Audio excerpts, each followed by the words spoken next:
Hello guys, welcome to my YouTube channel. So I am again here with another question and very important question.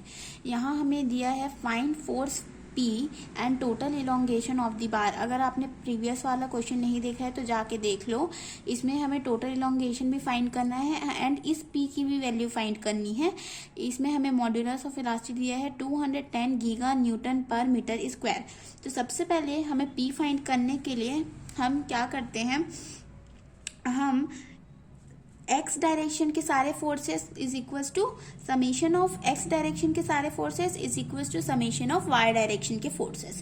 कहने का मतलब है summation of fx is equals to summation of fy करती हूँ. सो x direction में कौन सा force है 50 प्लस ये क्या है 500 is equals to y direction में कौन से फोर्स है p प्लस ये 20. हमें फाइंड करनी है P की वैल्यू. सो ये कितना हो जाएगा 550 is equals to P plus 20. ठीक है. So 550 minus 20 is equals to P. So P is equals to 350 kilo newton. So हमारे पास आ गई है P की वैल्यू 350 किलो न्यूटन. आप इसको और कैसे फाइंड आउट कर सकते हैं, आप इसको summation of E F X is equal to 0 करके भी फाइंड आउट कर सकते हैं. तो क्या हो जाएगा -50 माइनस 500 और ये हो जाएगा प्लस 200 और प्लस p. सो ये सब हो जाएगा जिससे आप समेशन ऑफ एफ एक्स करके भी फाइंड आउट कर सकते हैं. मैंने यहाँ पे अलग अलग लिखा है. ठीक है, मीन्स आप इन सब वैल्यूज को ट्रांसफर करके भी कर सकते हैं. ये वो दूसरा मेथड है. ठीक है. सो हमारे पास P की वैल्यू आ गई है जिसमें P की वैल्यू है 350 किलो न्यूटन. अब इसमें बोला है कि हमें टोटल इलोंगेशन फाइंड करना है. सो टोटल इलोंगेशन के लिए सबसे पहले हम यहाँ का क्या फाइंड कर लेते हैं, फोर्स फाइंड कर लेते हैं. सो सबसे पहले डायग्राम बना लेते हैं. सो डायग्राम के लिए मैंने बताया है ये एक हम ऐसा बनाएंगे, ये दूसरा ऐसा और ये तीसरा ऐसा. अब मैं सारे फोर्स लगा दूंगी. सो इधर दिया है 50, इधर दिया है 20. सो ये लगा दूंगी मैं 50, ये लगा दूंगी मैं 50 किलो न्यूटन. अब मैं इस फोर्स को कंसीडर कर रही हूँ आर की वैल्यू निकालने के लिए. सो ये जो डायरेक्शन दिया है मैं उसी को कंसीडर कर लेती हूँ आर. 20 किलो न्यूटन, इधर कर लेती हूँ 20 किलो न्यूटन.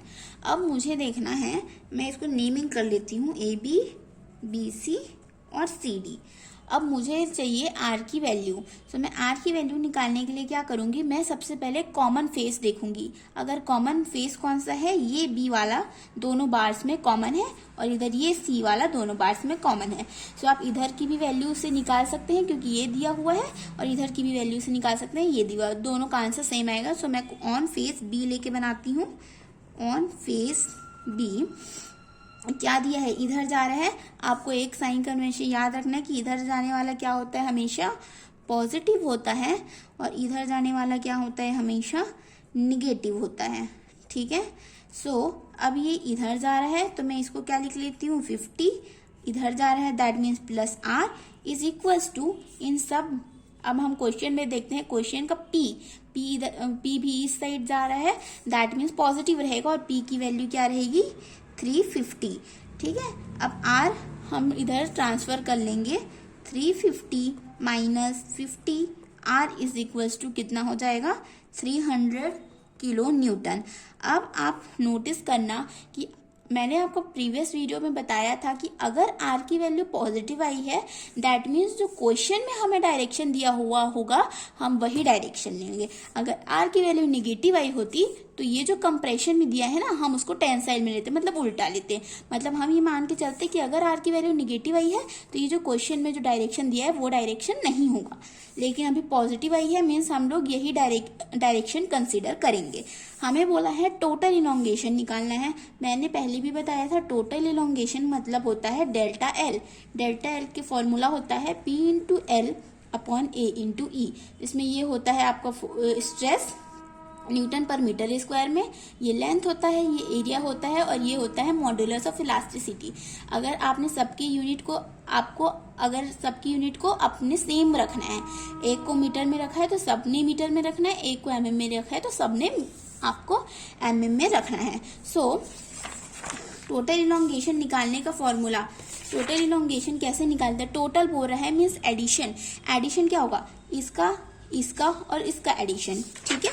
तो सबसे पहले हम ये लिख लेते हैं कि delta L is equals to delta L A B plus delta L B C plus delta L C D. अब देखो ये क्या होता है, जनरल फॉर्मूला होता है। इसमें हम सिर्फ ऐसा मान के चलते हैं, इसमें हमें डायरेक्शन, जब हमें फॉर्मूला याद करना होता है तब हम ऐसे याद करते हैं, पर हमारे पास यहाँ पे डायरेक्शन दिया हुआ है। क्या डायरेक्शन दिया है? ये दोनों तरफ से खींच रहा है, दैट मीन्स ये टेंसाइल है, मतलब ये पॉजिटिव है। ये देखो दोनों तरफ से कंप्रेस हो रहा है, मीन्स ये कंप्रेशन में मीन्स निगेटिव है। ये देखो ये दोनों तरफ से खींच रहा है, दैट मीन्स ये क्या है? ये है टेंसाइल। सो ये जो होगा ये होगा पॉजिटिव में, इसका इलॉन्गेशन होगा पॉजिटिव में, इसका जो इलॉन्गेशन होगा निगेटिव में, और इसका जो होगा वो होगा पॉजिटिव में। सो हम उसी अकॉर्डिंग इसको लिख लेते हैं। सो डेल्टा एल तो ए बी तो वही रहेगा क्योंकि ये पॉजिटिव में था, ये हो जाएगा निगेटिव में, ठीक है, और ये हो जाएगा आपका पॉजिटिव में। अब कुछ नहीं करना है, अब इसका P इंटू एल अपॉन ए इंटू ई वाले फॉर्मूला में हमें रखना है। अब मैं यहाँ पे सारे को मीटर में लेके चल रही हूँ, सारे का यूनिट किस में ले रही हूँ? मीटर में। तो मेरे पास यहाँ पे P कितना दिया हुआ है? 50 kilo newton, that means 10 to the power 3। यहाँ mm दिया हुआ है, mm square, that means area. आपको समझ जाना है, ये एरिया है। यहाँ पे कई बार लिख के भी दिया रहता है, लेकिन कई बार डायग्राम में भी दिया रहता है, सो आपको समझना है। mm square that means 10 to the power -6, mm that means 10 to the power -3। ये आपने लेंथ दिया है 1000 mm दिया है, mm मतलब कि हो गया 10 टू द पावर -3। गीगा दिया है, गीगा मतलब 10 टू द पावर -9, ठीक है। सो मैं वही पुट कर लेती हूँ। P मेरे पास था 50 kilo newton, that means 10 to the power 3, और मेरे पास उसका लेंथ था, लेंथ कितना था मेरे पास? 1000, ठीक है। सो 1000 इंटू 10 टू द पावर -3, क्योंकि किस में था? मीटर में था, अपॉन एरिया। एरिया कितना था मेरे पास? 600 इंटू 10 टू द पावर -6, क्योंकि mm स्क्वायर में था। अब मेरे को मॉड्यूलस ऑफ इलास्टिसिटी दिए 210 into 10 to the power 9, because किस में था? गीगा न्यूटन में था, ठीक है। ये हो गया। अब ये माइनस लगा दूंगी, अब इसका मैं सब लिख दूंगी। ये P लिख दिया मैंने, ठीक है, ये मैंने L लिख दिया। अब मैं यहाँ पे इसका एरिया लिख दूंगी, मैं यहाँ पे इसका मॉड्यूलस ऑफ इलास्टिसिटी लिख दूंगी। सो ये ठीक है, थोड़ी जगह की स्पेस की कमी पड़ रही है पर आप समझ जाइएगा। फिर मैं यहाँ पे लिख दूंगी 200 into 10 to the power 3 into ये फिर से है अपना 600 into 10 to the power -3 upon यहाँ पे लिख दूंगी area 10 to the power -6 into 210 into 9। So हम हो गया है। आप कैलकुलेटर में पहले ये वाला इक्वेशन की सॉल्व कीजिए, फिर इसको जो आता है उसको यहाँ पे लिख लीजिए, फिर माइनस लगाइए, इसको सॉल्व कीजिए, फिर लिखिए, फिर प्लस लगाइए इसको, फिर जो आएगा उन सबको सारे साइंस के साथ रख दीजिए, बिकॉज बहुत बारी कैलकुलेटर में ये सब नहीं आता है। तो जब आप इसको सॉल्व करेंगे सो आपके पास आएगा टोटल इलॉन्गेशन का 2.78 इंटू 10 टू द पावर -4। सो ये हो गया आपका आंसर। सो आई होप आपको इस वीडियो से मदद मिली हो, and it is very important question. I am again saying ये बहुत बड़ी एग्जाम में आना है। Thank you so much for watching.